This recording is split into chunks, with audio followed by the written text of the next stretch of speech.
매일 성경 묵상을 돕는 해설 가이드입니다. 안녕하세요. 묵상코치입니다. 함께 읽고 나눌 말씀은 출애굽기 22장 1절에서 15절까지 말씀입니다. 먼저 1절에서 4절 읽겠습니다.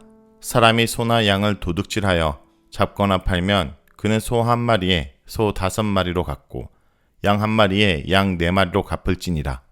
도둑이 뚫고 들어오는 것을 보고 그를 쳐 죽이면 피 흘린 죄가 없으나 해돋은 후에는 피 흘린 죄가 있으리라. 도둑은 반드시 배상할 것이나 배상할 것이 없으면 그 몸을 팔아 그 도둑질한 것을 배상할 것이요, 도둑질한 것이 살아 그의 손에 있으면 소나 낙이나 양을 막론하고 갑절을 배상할지니라. 1절에서 4절은 절도에 대한 배상입니다.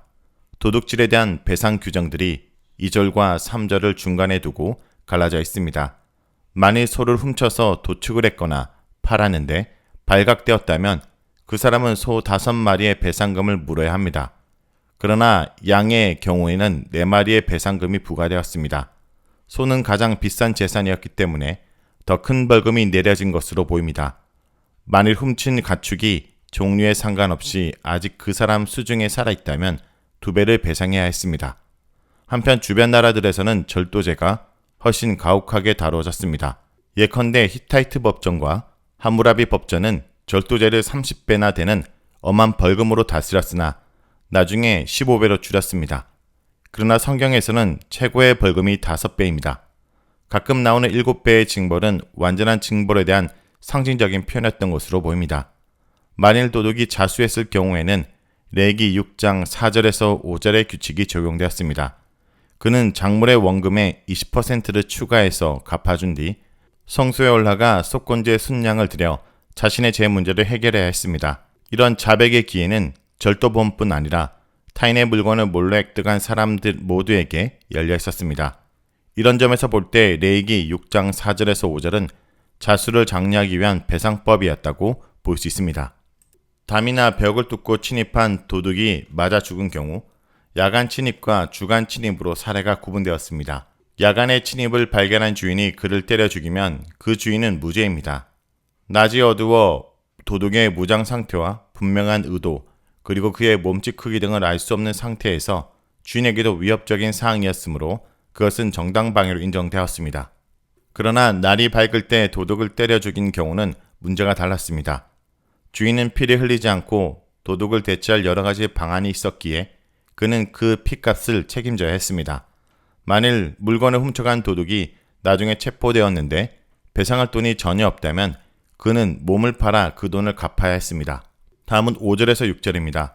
사람이 밭에서나 포도원에서 짐승을 먹이다가 자기의 짐승을 놓아 남의 밭에서 먹게 하면 자기 밭에 가장 좋은 것과 자기 포도원에 가장 좋은 것으로 배상할지니라. 불이 나서 가시나무에 댕겨 낯가리나 거두지 못한 곡식이나 밭을 태우면 불 놓은 자가 반드시 배상할지니라. 5절에서 6절은 농작물 피해에 대한 배상입니다. 어떤 사람의 가축이 어쩌다가 남의 밭이나 가수원에 침입해 작물을 망쳐놓을 수 있습니다. 이때 그 사람은 자신의 가장 좋은 농작물로 그 피해를 보상해줘야 합니다.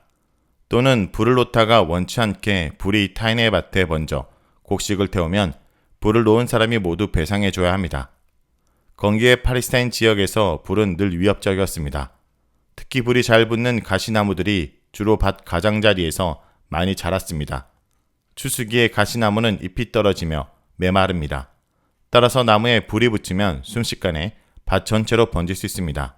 문헌에 따르면 이런 이유로 농부들은 이 시기에 대단히 조심을 했는데 심지어 요단 골짜기 근처 어떤 지역에서는 이렇게 실수를 하더라도 그런 불을 낸 사람은 사형을 시키기도 했다고 합니다. 다음은 7절에서 15절 읽겠습니다.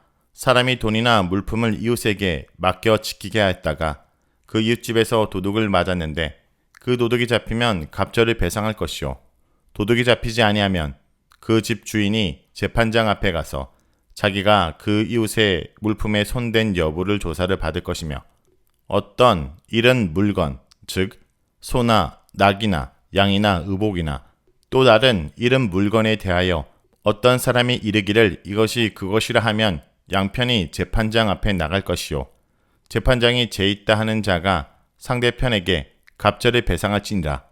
사람이 낙이나 소나 양이나 다른 짐승을 이웃에게 맡겨 지키게 했다가 죽거나 상하거나 끌려가도 본 사람이 없으면 두 사람 사이에 맡은 자가 이웃의 것에 손을 대지 아니했다고 여호와께 맹세할 것이요 그 임자는 그대로 믿을 것이며 그 사람은 배상하지 아니하려니와 만일 자기에게서 도둑 맞으면 그 임자에게 배상할 것이며 만일 찢겼으면 그것을 가져다가 증언할 것이요 그 찢긴 것에 대하여 배상하지 아니할지니라. 만일 이웃에게 빌려온 것이 그 임자가 함께 있지 아니할 때에 상하거나 죽으면 반드시 배상하려니와 그 임자가 그것과 함께 있으면 배상하지 아니할지니라. 만일 새낸 것이면 새로 족하니라. 7절에서 13절은 전당물 손실에 대한 배상입니다. 이 사례는 다른 사람에게 물건을 맡긴 뒤 발생한 문제들에 대한 것입니다. 이웃집에 맡겨놓은 물건이 도둑을 맞았는데 도둑이 잡히면 그는 2배로 배상해야 합니다. 그런데 문제는 그 도둑이 잡히지 않을 경우입니다.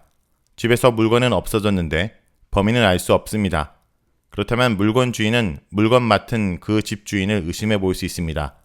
이 경우 물건을 잃어버린 사람은 결백을 증명하기 위해 물건 주인과 성소에 올라가 재판장이신 하나님께 판결을 맡길 수 있습니다.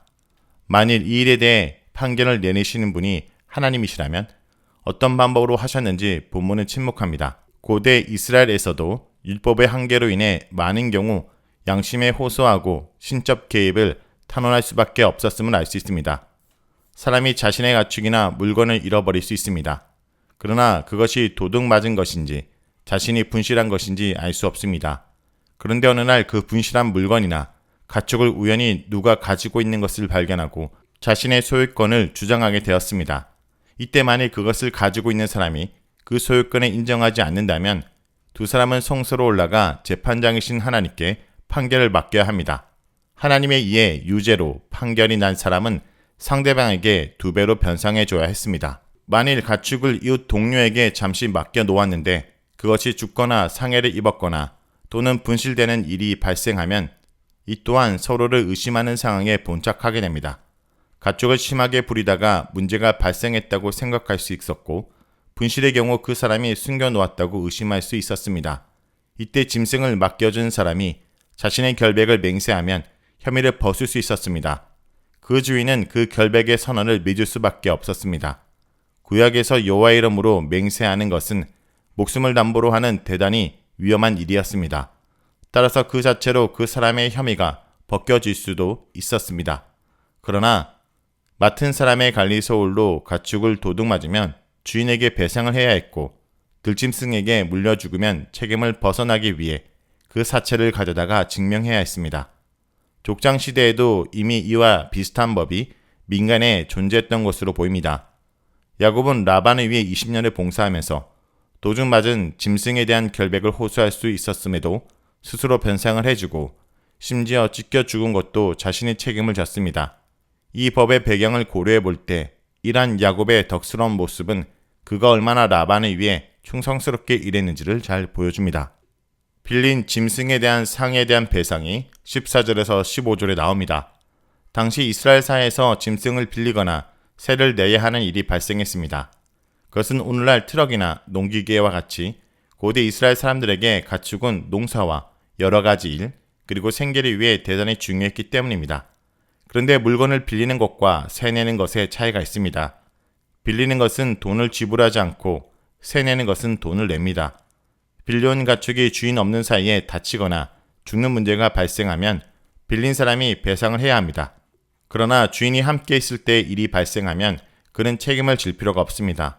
만일 그 사람이 가축을 빌린 것이 아니라 돈을 지불하고 세를 낸 것이라면 자신의 관리 소홀이 아닌 불가항력적인 사고 발생에 대해서는 책임질 일이 없습니다. 자, 여기까지가 출애굽기 22장 1절에서 15절까지 말씀입니다. 오늘 말씀을 통해 우리는 무엇을 묵상하고 적용해야 될까요? 하나님의 사람은 다른 사람의 소유도 소중히 여겨야 합니다. 어떤 형태로든지 다른 사람의 재산에 손해를 입힌 경우에는 자신의 잘못에 책임을 져야 합니다. 짐승이나 불을 관리하는 데 부주의하여 남의 소유에 손해를 입힌 경우에도 배상해야 합니다. 특별히 제대로 단속하지 못해 가축이 이웃의 밭에 들어가게 한 자는 자기 밭에 가장 좋은 것으로 배상해야 합니다. 이는 형식적으로 배상하지 말고 진심으로 자신의 잘못을 인정하고 상대방에게 미안 뜻을 표하라는 말씀입니다. 송두룹은 우리가 가진 소유물이 소중한 것처럼 누군가의 재산, 누군가의 소유도 소중합니다. 그들의 것을 아껴주고 소중히 여겨주는 배려 있는 그리스도인으로 살아가길 오늘도 간절히 기도드립니다.